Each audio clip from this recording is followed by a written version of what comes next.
And welcome to She Thinks, a podcast where you're allowed to think for yourself. I'm your host, Beverly Hallberg. And on today's episode, Kimberley Strassel joins us to talk all things domestic policy, including the future of the country under the Joe Biden administration. We'll get into the infrastructure bill, the future of the filibuster, the state of the press, and finally, whether progressive policies will hurt Democrats in the next election cycle. But before I bring her on, a little bit more about Kimberley. Kimberley Strassel is a member of the editorial board for the Wall Street Journal. She writes editorials as well as the weekly Potomac Watch political column. She is a regular contributor to Sunday political shows, including CBS's Face the Nation, Fox News Sunday, and NBC's Meet the Press. She is the author of The Intimidation Game, How the Left is Silencing Free Speech, and she's also the author of Resistance at All Cost, How Trump Haters Are Breaking America. Kimberley, it is a pleasure to have you on She Thinks today. It's great to be here, Beverly. Thanks for having me. I know we're going to get into a lot of domestic policy talk, but I thought we would start by just focusing on the meaning of words. You are a journalist, so you write words for a living, yet a word that seems to have lost some of its meaning in Washington, D.C. is the word infrastructure. We're going to get into the infrastructure bill, but first, what do you make of a word like infrastructure losing its meaning? And do you think that that does have deep concerns, not just about this word, but other words in the English language? Yes, I do care a lot about words. Infrastructure is now being redefined completely differently, but you have to ask yourself why that is. And I think it says something very profound about Democrats' acknowledgement that the agenda that they are trying to push through with Joe Biden's infrastructure proposal is not one that most Americans agree with. Because if you were proud of all of your climate agenda, you would call it your climate agenda. And if you were proud of all of your union giveaways, you would call them your union giveaways. They know that these are not ideas that are popular with a lot of people. And so you have to give it another name. And infrastructure is something that sounds wholesome, sounds good, sounds something that always has bipartisan support. Who doesn't want a bridge that works or a road that doesn't have potholes? Americans tend to associate that with a core government function. And so they've put that out there. I think there are some other words they're redefining too. Joe Biden's definition of bipartisanship is another and fascinating unity one. And unity. But yeah, and unity. And so I think that when we look at the reality that Democrats are attempting to try to change words, you have to actually ask about the motivation. And I think that says something a little deeper. Well, let's get into the motivation of it since we're on this topic. What do you think the whole motivation is behind this? Well, on the infrastructure bill, look, I think you can see it in both the COVID quote relief bill that was, there's another word, relief, the COVID bill that was passed earlier this year, and this infrastructure bill. What you're actually seeing is Democrats, I don't know if they're fearful that they will only have the congressional majorities they do for 2 years, but there is this intense push by the ascendant wing of the party, the progressive wing, to get through as much of their wish list in as short a time as possible. Because Democrats have learned something over the years. They do this much better than Republicans, that if you can get something on the books, even if it isn't exactly what you wanted, it becomes very difficult to ever get rid of it. Look at Obamacare, which really was a non-popular law, an unpopular law, and we still have it. And so the idea is get it into law, get it into statute, and then, you'll have a very good chance to build on it. So these two bills have encompassed everything but infrastructure, everything from unionization procedures to broadband to more money for healthcare, and the list goes on, climate. So this is a grab bag of everything they've been wanting, and again, just to get it on the books.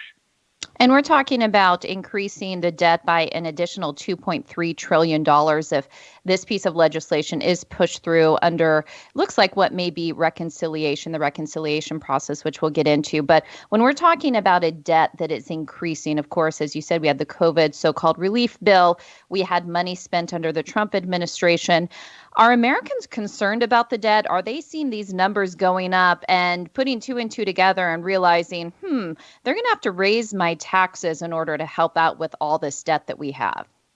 I think some Americans are cottoning on to that and beginning to understand that there isn't a free ride forever.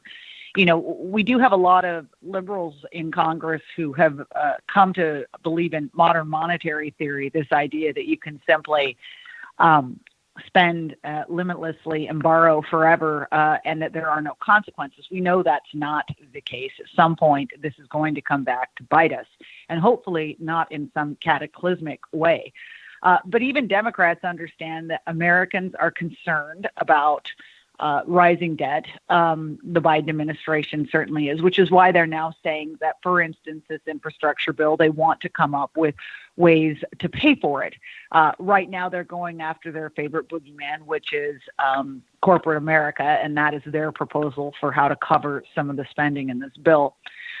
But at a certain point, look, all of the provisions that they have, everyone understands that there simply isn't going to be enough money from corporate America. And by the way, I would also point out that when you raise corporate America's tax rates, you're actually raising taxes on Americans because corporations don't pay taxes. They just raise their prices and pass along that to customers. So we're already on the verge of seeing, in essence, a sort of sales tax hike on Americans if these corporate procedures or corporate rules go through. But at a certain point, you're going to have to go after Americans and look at Joe Biden's shifting definition of the income levels. You know, we were told no one under $400,000. Now it turns out that counts for, if you're a married couple, for each of you. So, your money combined together, rather. So they're really going to have to come after just average folk in the end if they want to have even a shot of paying for some of these proposals, many of which we haven't even seen the price tags for yet. Yeah, and I think most Americans have noticed that already food prices and gas prices are going up, and that will continue to increase if the infrastructure bill does pass. Now, what it looks like Democrats want to do is push this through the Senate, through the reconciliation process, because they're trying to avoid the filibuster. Can you explain to us what the reconciliation process is and whether or not you think that can be used in this infrastructure bill? Yeah. So just to lay the groundwork, what they're actually doing at the moment is pretending, in my mind, I think it's a ruse, to be sitting down with Republicans and trying to come to some proposal on which everyone can agree. But since Republicans are asking for something that's more like $600 billion or $800 billion and focus very much on traditional infrastructure like roads and bridges and not all of the rest of what Democrats want, I don't think that effort is necessarily going to pan out because so far we haven't seen a lot of appetite by the Democratic majorities for cooperation. So they're looking at reconciliation, which is traditionally been viewed as a once-a-year process in which you can set levels of spending and revenue for the government. And because it's a budget process, it's laid out in the 1974 Budget Act, you can do it with just 50 votes. You don't have to have, it's not subject to a filibuster. Now, for many complicated reasons, we didn't do a bill last year, a reconciliation bill. It got pushed into this year. And so that's what they used their first COVID bill for. They used that reconciliation. In theory, they have one more shot at the apple for this year. There are some discussions about whether or not the Senate parliamentarian would let them do more. We don't have a final answer on that yet. The real problem with reconciliation and this infrastructure bill is the pure spending pieces. Yes, they can probably get it through reconciliation. But there are very strict rules governing the process that are designed to make sure it remains focused on spending and revenue. And so things that tend to fall in the straight up policy area, for instance, that $15 minimum wage increase, it doesn't necessarily affect government revenues or spending. It's simply a rule that applies to other people. Those things aren't usually allowed by the parliamentarian in reconciliation. And this infrastructure bill contains a lot of such policy, in particular on the union front. And so they could use reconciliation for this, but they wouldn't be able to get a bunch of it through. And something I've wondered, you mentioned the $15 minimum wage, which was excluded from the COVID relief package by the Senate parliamentarian. It makes her really powerful in Washington, D.C. right now. I think of Joe Manchin, very powerful, since he tends to be a swing vote in the Senate. And then you have the Senate parliamentarian who is deciding what can be passed through, reconciliation or not. Do you think she feels the pressure? Oh, I have no doubt. And this, by the way, this has happened to her before and at the hands of Republicans. Don't forget back during the first year of the Trump administration, Republicans attempted to use reconciliation to get rid of Obamacare. And she wouldn't allow a number of the key provisions. And there was a big Republican push led by Ted Cruz to overrule the parliamentarian, which thank goodness did not prevail. And by the way, is a good reason why it's not good to set new precedents, because you're not going to be in power forever. But yet this entire situation of a 50-50 Senate is creating all kinds of new power brokers in Washington. And, Joe Manchin has been perhaps one of the most prominent ones. But if you think about it, it's fascinating. Any one senator could hold immense power when you have that kind of a division. And I think we're going to see a lot more moments of certain individuals in the sun over the next 2 years. And even beyond this, there's been a lot of discussion about the filibuster in general. Even the White House press secretary, Jen Psaki, was asked about the filibuster this week in reference to police reform after the Derek Chauvin verdict was released. And she made the statement that since Republicans and Democrats were already working together on the front of police reform, that, quote, he doesn't believe having a discussion about the filibuster is constructive to that. So that's a quote about what she's saying Joe Biden said, the president said. Where are we on the filibuster? This continues to come up. I think since police reform is front and center in many people's minds right now, that question is coming up. What do you think? Where are we going on the filibuster?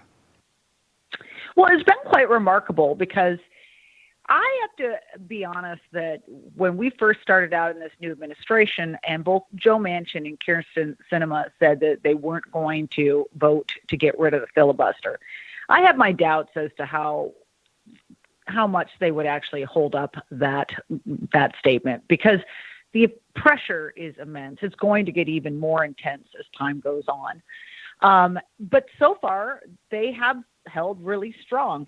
You had Joe Manchin probably about a month ago come out, and I did wonder if he was wobbling, because he said that, well, maybe some reform would be worthwhile. He talked about bringing back the talking filibuster. He's since come back out and suggested that he would not allow any reform that in any way would water down the 60 vote standard, because that is, you saw this happen in both the press and among Democratic activists. As soon as Manchin and Sinema came out and said, we won't vote to kill the filibuster, instead the watchword became, let's reform it instead. Now, of course, all of these proposals that those progressives were putting forward were just other ways to kill the filibuster under the guise of reform. Manchin and Sinema both seem to have ruled out that as well, too.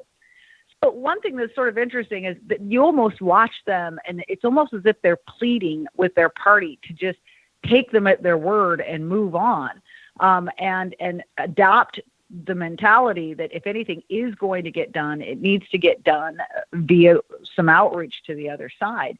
That is not where the rest of the party is right now. So there's going to continue to be a huge amount of pressure on both of them to bend or crack or get on board with reform. And in the meantime, you're also going to continue to see Chuck Schumer look for other ways to get around the rules. I mentioned earlier that he's trying to bully the parliamentarian into letting him use reconciliation more than once. But when you get to these policy bills, and it's as I mentioned, union stuff, but also policing reform is another great example. That doesn't have to do with federal spending or federal revenues, or at least very little of it.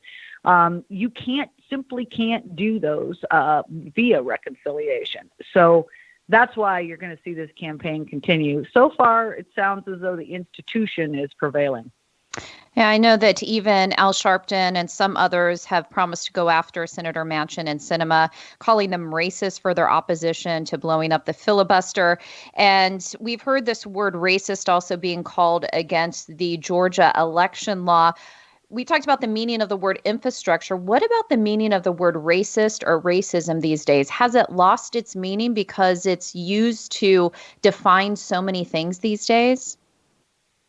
I worry about that. I really do. I have 3 kids, and we have these conversations about mistakes and bad areas in America's history and how we've moved beyond those, but also talking about, what is racism? And it's increasingly difficult, especially for the younger generation anymore, to understand that and to realize the difference between this political rhetoric and what is true racism and what we should be on the guard against and what we should all be united in condemning.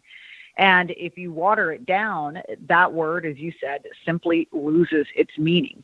And to call what is happening in Georgia racist or Jim Crow is absolutely absurd, simply on the merits, for the simple fact that the provisions in the law that they are calling racist are provisions that are a lot more generous to voters than those that exist in, say, Joe Biden's home state of Delaware. And nobody is suggesting Delaware is a racist state. So we need to tone down the rhetoric. I don't think that that's going to happen because right now Democrats simply see it as too effective a tool to try to bludgeon people into their agenda. And we've seen that corporations have gotten involved in this woke meaning and woke mentality. We saw that with the Georgia electional law. You had Coca-Cola and Delta speaking out, saying that this law was racist and should not be passed. You even had this week the other side of this coin, where you had Georgia faith leaders calling for a national boycott of Home Depot because of their non-response to the voting law, because Home Depot decided to focus solely on, home improvement, that all of a sudden they need to be called out and boycotted because they didn't speak up. Where are we on woke capitalism, those who speak in favor of what is referred to as social justice, and the attacks on those who remain silent? Are you concerned about this? Well, one thing worth noting is to put this in context. So this isn't necessarily new. I actually wrote a book about 5 years ago called The Intimidation Game, and a lot of it was on the tactics that the left was employing even back then, even years before it, against corporations, against industry groups, the U.S. Chamber of Commerce, to basically kind of intimidate them into adopting their policy agenda. And, they've already been successful to a certain degree if you look around on a number of issues. For instance, climate. The number of big banks now that are saying that they don't want to fund any fossil fuel projects, or, even the U.S. Chamber of Commerce has this official climate agenda. Even the American Petroleum Institute, is debating getting on board with this.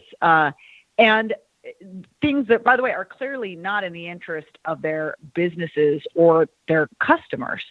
But we have seen in general companies nonetheless try their hardest, other than some of these key issues, to avoid getting pulled into the political fray. And that has now all changed. It was quite stunning to see corporate America step up and say it had an obligation to do this, because the actual reality and mentality that has dominated corporations, and the healthy mentality, is that what you really want to do is have both political parties on side. And that's, by the way, that the big difference of what happened in Georgia is that in the past, you might see companies step out on a policy issue here or there.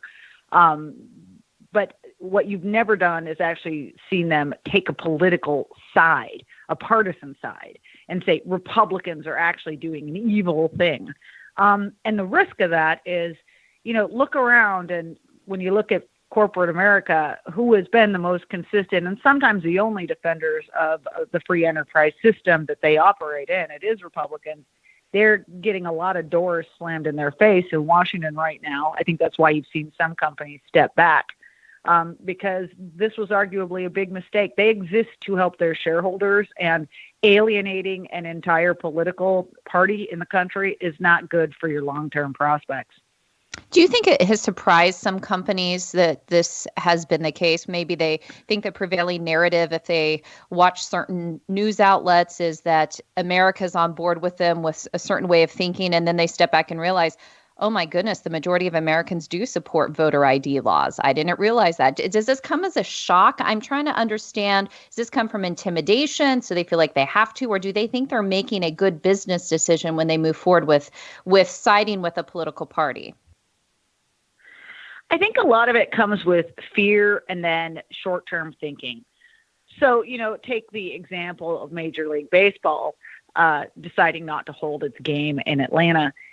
By most press reports, this action was taken in part because they were warned that if they went ahead, that they might have certain minority players who would refuse to take part. And you can have no doubt that sent a concern through them that they were going to have a PR problem on their hands.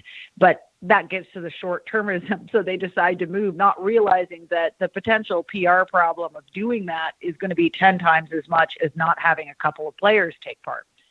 So I think that there's not always – this is one of the problems we have, a greater problem we have in corporate America. We talk about this a lot, corporations that are too short-termism, ruled by their quarterly reports and the stock market, et cetera.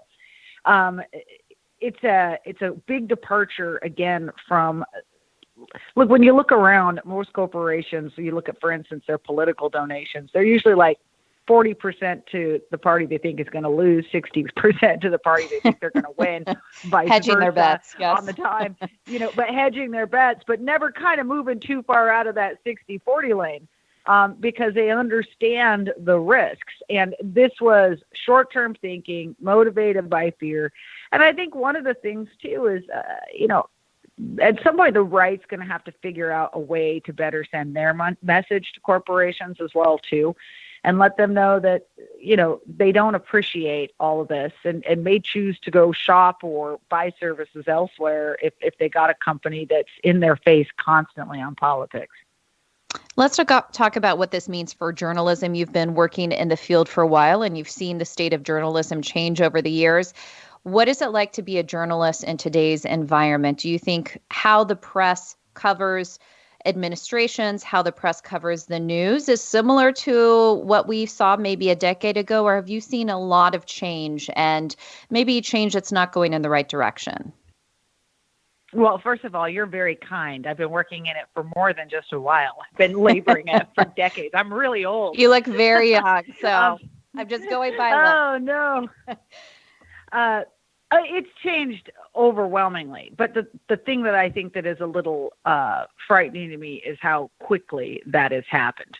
I wouldn't even date it so much to 10 years ago as much as, 4.5 years ago, 5 years ago. And it really was the election of Donald Trump. And what you saw in the press, and, look, everyone understands, we've seen the surveys and the polls, and everyone knows that most newsrooms, journalists tilt to the left. But I believe that other than some agenda-driven journalism often had to do with policies or, the choice of topics, or simply a little bit of ignorance. Like I always made the argument that the old-fashioned kind of media bias, the kind that I actually miss these days because it was better than what we've got now, was just from people who actually didn't even know they were biased, right? They all went to the same colleges together. They all think the same. And so it wasn't that they were getting up and saying, today I'm going to take it to one side. They just sort of wrote their worldview, and that worldview tends to lean in one direction. What's changed is the election of Donald Trump inspired a number of newsrooms to decide that they were entitled to, in fact, they had an obligation to now take a side. Because somehow they were speaking truth to power, and they completely abandoned any sense of fairness or, even truth in their journalism. And I know there was a lot of hope that this was going to switch back, perhaps, when Joe Biden got elected. But, once you've got that new approach between your teeth, many people aren't willingly going to give it up. So yeah, it's changed a great deal. I think it's done enormous damage to the reputation of the industry. I think it's doing enormous damage to the country. You need a functioning fourth estate in a country to keep people honest, but they have to keep both sides honest. And right now, we basically have a partisan press that's acting as an adjunct to one party in the country. And how much do you attribute to that the young people who are coming into these jobs who are coming from more left-leaning universities who have a different worldview versus it is some of those standard bearers who've decided to become more politically active? I mean, is it a combination of both? So I actually would put it more on the editors and the owners of the companies, because look, we always have idealistic young people coming into newsrooms and voicing their ideas of how things should change or how things should work. But what you've always had are the grown-ups in the room saying, this is what we exist to do. These are the kind of rules of journalism. These are the standards. Editors are there to do that, right? They're the second look, the third look. They're helping shape coverage, and owners as well too. And you expect them to not give in. Now, look, I'd like to throw in here. I think I love working for the Wall Street Journal. I think we are an amazing institution, and we've had consistently high quality on, that I speak on the news side, the editorial page. I'm proud to work there. But, take the example of the New York Times. You have the editorial page editor who runs an op-ed from a sitting United States senator, and the blowback is huge. That's what's changed, is that in the past, you can run controversial things and you have the backing of your superiors because that's what you're in the business to do, especially on an editorial page. Instead, they caved and he was out on his ear. So those are the people I put a little bit more responsibility on. And final question for you is about what do you expect in the midterm? So as we see people losing trust in the institutions of the press, people are worried about voting, whether or not they can trust whether or not votes are accurate. And by the way, Democrats questioned votes in 2016, Republicans in 2020. So in my opinion, this is a bipartisan concern that people have. You also have more of this virtual signaling going on. You have critical race theory entering schools. And so as we see more of this progressive policy seep into so many different institutions, does this hurt Joe Biden? Does this hurt the Democrat Party in midterms and in 4 years from now? Because the realization is America's not all there. Some are, but not all Americans are there. Yeah, well, historically, as we all know, the party in power tends to lose seats in midterms elections. So Republicans have that going for them. I think that Democrats are also laying the groundwork for the kind of blowback that you saw in the 2010 midterms, which, let's remember, was one of the Republicans' biggest days, especially in the House, in like 60 years. And this was a response of the nation to a lot of policies from Barack Obama that they viewed as a lot more radical than anyone had thought they were signing up for when they put him in office, whether it was a stimulus or Obamacare or the attempt to pass a sweeping climate bill, which didn't in the end. But there was certainly pushback in the country. I think the one thing that is the wild card here, though, is the state of the GOP. And we still don't know where that really is with Donald Trump out of office. What kind of role does he end up playing in the party? Is it one that attempts to truly get behind the kind of best candidates, support them, or are there divisions and nasty primaries that pull the party apart? And potentially elevate a candidate that is not in the best position to win a general election. And the other thing, too, that's a wild card is Republicans, yet again, have a lot more people up in the Senate than do Democrats. They're in tough seats. So now they're making their own plays. They've marked out people that they're going to go after, Maggie Hassan in New Hampshire and Mark Kelly out in Arizona. So they've got a list themselves. But I think we're going to be another kind of year along before we have a better sense of where midterms turn out. And there's no doubt there's still a lot of moving parts, which is why if people want more of your political insight, they should check out your weekly political column, Potomac Watch, which is with the Wall Street Journal. Also, the book that you mentioned, The Intimidation Game, How the Left is Silencing Free Speech, is available for purchase. And also your latest book, Resistance at All Costs, How Trump Haters Are Breaking America. So people should go out and get those. But for now, Kimberley Strassel, thank you so much for joining us and sharing your political insight during very interesting times. Thanks, Beverly. And thank you for joining us. Before you go, Independent Women's Forum does want you to know that we rely on the generosity of supporters like you. An investment in IWF fuels our efforts to enhance freedom, opportunity, and well-being for all Americans. Please consider making a small donation to IWF by visiting iwf.org/donate. That is iwf.org/donate. And last, if you enjoyed this episode of She Thinks, do leave us a rating or a review on iTunes. It does help. Also, we'd love it if you shared this episode and let your friends know where they can find more She Thinks episodes. From all of us here at Independent Women's Forum, thanks for listening.